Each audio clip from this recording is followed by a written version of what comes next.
tous et bienvenue sur ma chaîne. Bien ici, je voudrais vous faire voir un petit peu quelles sont les préparations pour l'hiver, pour laisser reposer la serre. Donc ce matin j'ai bêché. Ce qui est impératif pour passer un bon hiver, normalement il faut débâcher. J'ai eu une internaute là qui m'a posé quelques questions super intéressantes. Qu'est-ce qu'on fait là l'hiver dans une serre?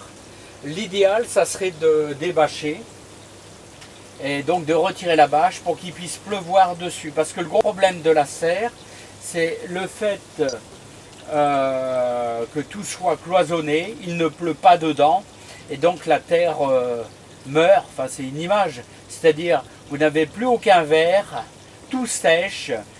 Plus aucun microbe ne se développe à l'intérieur.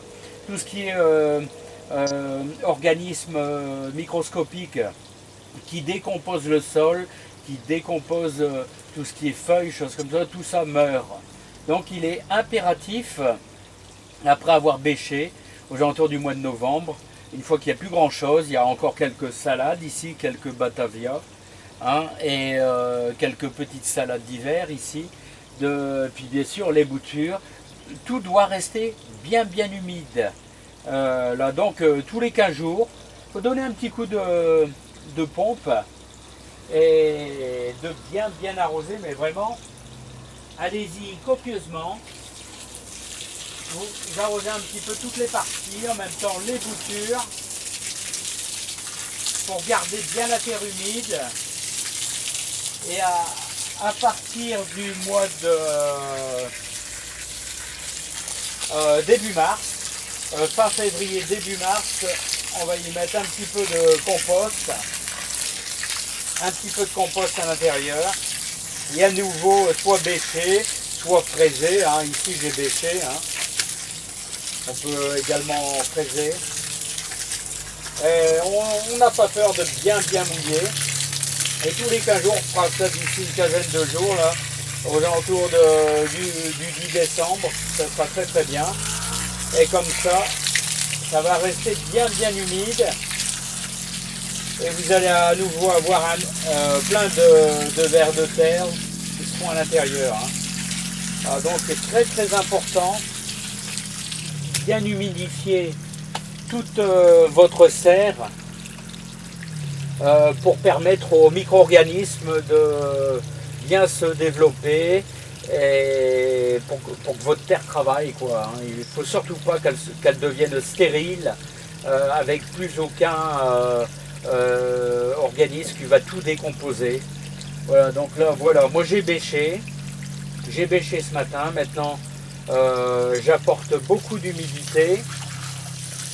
Voilà, pendant 1 heure je vais laisser la pompe pour pouvoir obtenir un secteur bien humide. Et au mois de février, là je vais commencer à semer quelques petits radis à l'intérieur. Et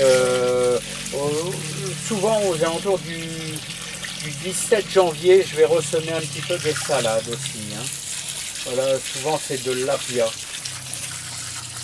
Voilà, ici c'est bien sûr un petit peu de batavia. Donc c'est indispensable pour avoir une terre toujours facilement exploitable et surtout une terre qui ne devient pas stérile. Parce que le problème, c'est dans les serres, si on ne la découvre pas, moi je ne la retire pas parce que la bâche commence à vieillir. Une très grosse rustine ici, une très grosse rustine là-bas. Et une bâche coûte relativement cher. Et donc, moi je ne la découvre pas. Alors donc je suis obligé tous les 15 jours, hiver, 15 jours, 3 semaines. Bon là je vais laisser tranquille ça un bon 3 semaines parce que là j'y étais déjà un petit peu ce matin. Bien humidifié pour permettre aux vers, tout ça, de bien survivre cet hiver ici à l'intérieur de la serre, hein. Voilà encore une chose qu'on peut faire.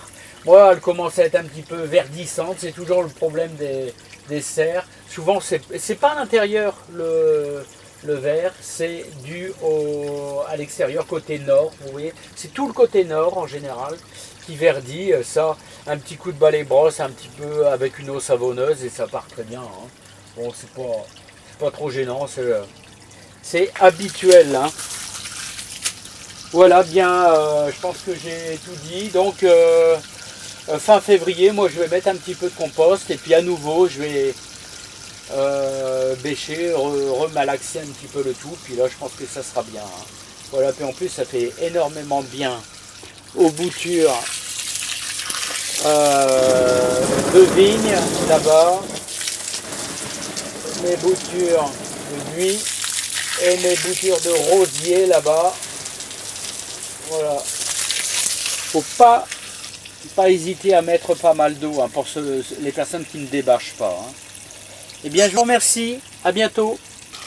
Voilà, vous voyez, vraiment c'est pratiquement, on pourrait dire presque inondé. Hein.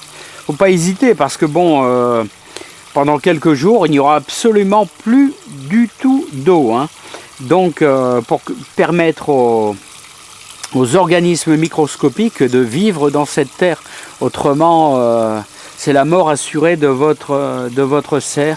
Toute la terre deviendra un petit peu stérile, un peu à la fois. Et ça, c'est pas bon du tout. Et vous aurez une production de légumes qui va diminuer énormément. Hein. Voilà, ce que je voulais dire, toutes ces ficelles, bien sûr, c'est là où j'accroche tous mes pieds de tomates. Là. Bon, ça, c'est rien de bien sorcier. C'est bien sûr très connu. Alors, vous voyez, la serre vieillie, il y a pas mal de réparations, hein, des rustines ici sur le haut. Hein. Ça, et une bâche comme ici, là, sur 10 mètres de long. Il y en a pour une certaine somme. Hein. Et donc, on fait gaffe, bien sûr. Voilà.